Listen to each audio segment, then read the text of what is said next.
ഭാരതപ്പുഴയിൽ കാലങ്ങളായി അടിഞ്ഞുകൂടിയ ആയിരക്കണക്കിന് ടൺ മണൽ നിയന്ത്രണങ്ങൾക്ക് വിധേയമായി നീക്കുന്നതിനുള്ള നടപടി വൈകുന്നു. 3 വർഷം മുൻപേ സാറ്റലൈറ്റ് വഴി പുഴയിൽ മണൽ കുമിഞ്ഞുകൂടിയ കടവുകൾ കണ്ടെത്തിയിരുന്നു.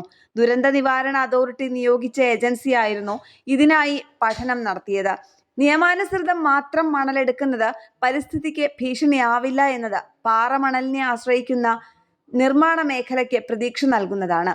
മണൽ നീക്കുന്നത് വഴി പുഴയിൽ കൂടുതൽ ജലലഭ്യത ഉറപ്പാക്കാനാവുമെന്ന വാദവും 2018 പ്രളയകാലത്ത് പുഴ സ്നേഹികളിൽ നിന്ന് കൂടി ഉയർന്നിരുന്നു. ഒരു പതിറ്റാണ്ടിലധികമായി ഭാരതപ്പുഴയിൽ നിന്ന് മണൽ എടുക്കുന്നില്ല. പ്രളയകാലത്ത് തടയണകളിൽ വന്നടിഞ്ഞ മണൽ നീക്കി കോടികളുടെ വിൽപ്പന നടത്തിയിരുന്നു. ഇതിൽ സർവേ വിഭാഗത്തിന്റെ സഹകരണത്തോടെ 16 കടവുകളിൽ കൃത്യമായി പരിശോധന നടത്തിയുള്ള റിപ്പോർട്ട് വടക്കാഞ്ചേരി താലൂക്ക് ഓഫീസിൽ നിന്ന് ദുരന്ത നിവാരണ അതോറിറ്റിക്ക് നൽകി. ഇതിൽ പല കടവുകളിലും ലോറികൾക്ക് വരാനുള്ള സൗകര്യങ്ങളില്ല. നദികളിലെ മണൽ വാരൽ ചട്ടം പൂർണ്ണമായി പാലിച്ച് പല കടവുകളിലും മണലെടുക്കുക പ്രയാസമാണ്.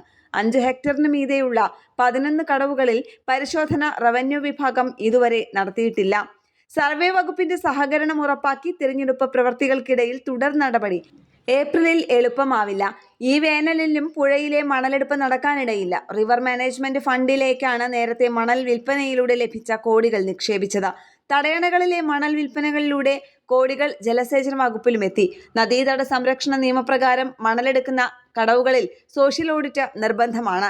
ഭാരതപ്പുഴയെ ആശ്രയിച്ച് നിരവധി കുടിവെള്ള പദ്ധതികളുമുണ്ട്. വേനൽ രൂക്ഷമായാൽ വെള്ളമില്ലാതെ പമ്പിംഗ് പദ്ധതികളെല്ലാം തടസ്സപ്പെടുന്ന അവസ്ഥയാണ്.